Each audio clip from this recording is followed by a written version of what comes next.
Sam. I really need your help with something. I've been trying to make my English sound more natural, like a native speaker, but I feel like I'm stuck using the same old phrases.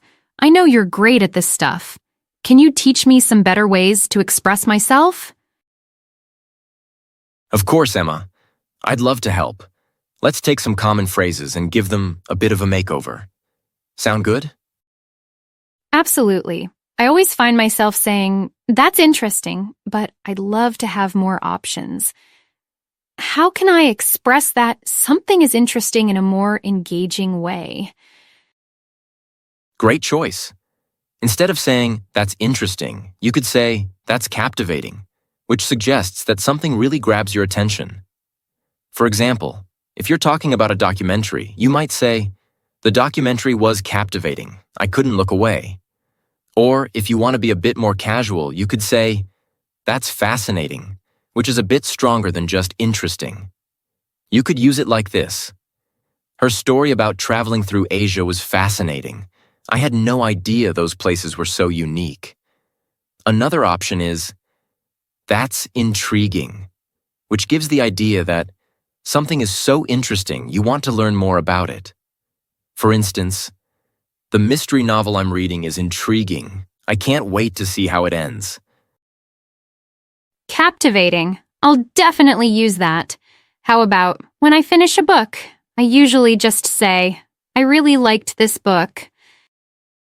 If you're talking about reading books, you can say, "I couldn't put it down."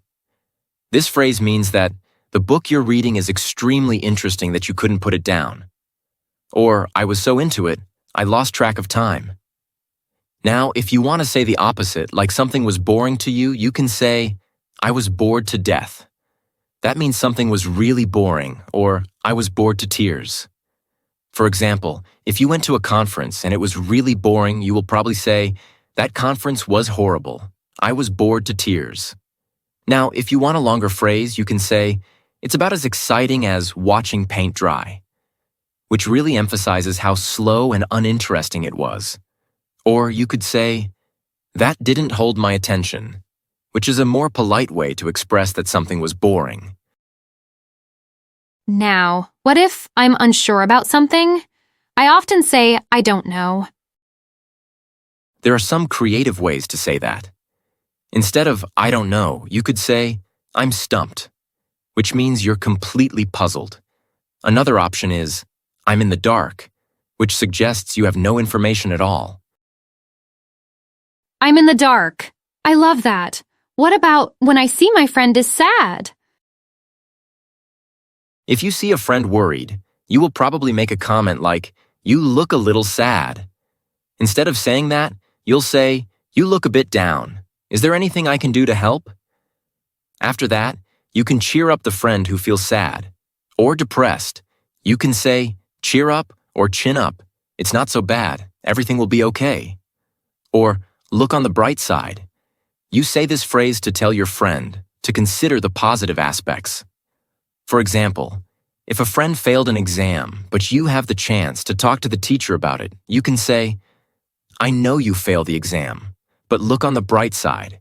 We can talk to the teacher to ask her for an opportunity." Or, "It's not the end of the world." This phrase is used when someone is upset about something small and trivial. When I don't believe someone, I usually say, "You're kidding," or "You must be kidding." What can I use instead of that? Instead of saying, "You're kidding," you can use, "You're pulling my leg" when you think someone is joking or exaggerating. For example, if a friend tells you they met a famous movie star, you might respond, "You're pulling my leg. Are you serious?" If someone is making a story that sounds more dramatic than it really is, you could say, "That's a bit of an exaggeration." What about when someone isn't being completely honest? If someone isn't being entirely truthful, you could say they're stretching the truth, which means they're not telling the full story. For instance, "I think he's stretching the truth about how much he earned." Another way to describe someone who's not being truthful is being economical with the truth, which means they're leaving out important details. Are there any other ways to express that? Yes. If you think a story sounds suspicious, you could say, his story seems a bit fishy. For example, her excuse about losing the document seems fishy. And if you're certain someone is lying, you can say, that's an outright lie. For instance, when he said he didn't eat the last piece of cake, that's an outright lie. Everyone saw him.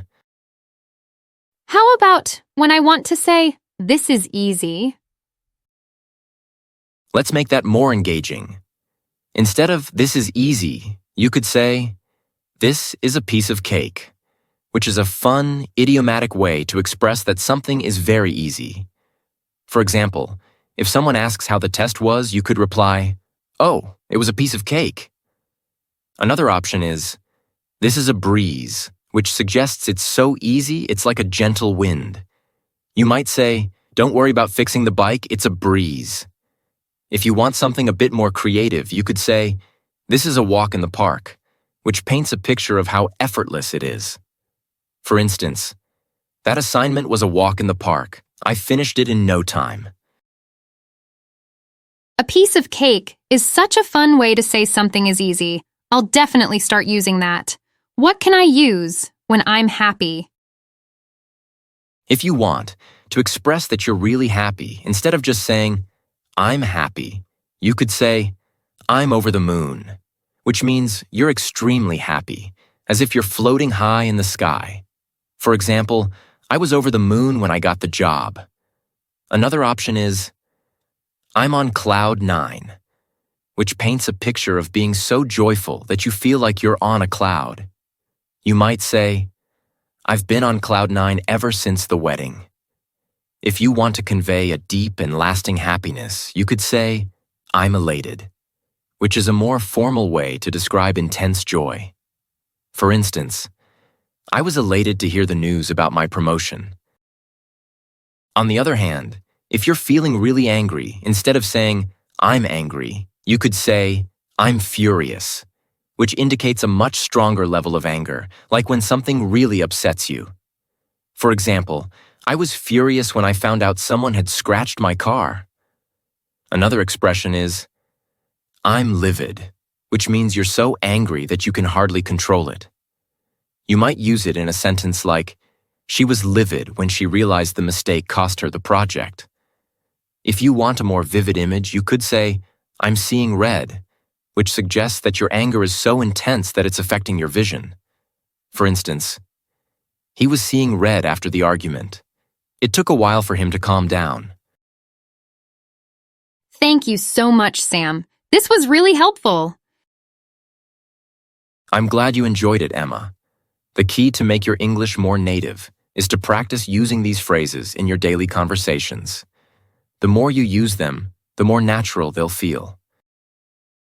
I'm definitely going to practice. Thanks again. I'm looking forward to our next lesson. Anytime, Emma. Keep up the great work, and I'll see you next time for more fun with English. And that wraps up another fun animation journey in Language Leap. If you enjoyed this video, remember to watch it a few times and practice with it throughout the week to keep your English skills at their best. The journey of language learning is full of adventure and joy, so embrace every moment and keep going with all your energy. And finally, if you found this video helpful, don't forget to hit that like button and subscribe so you never miss out on future videos.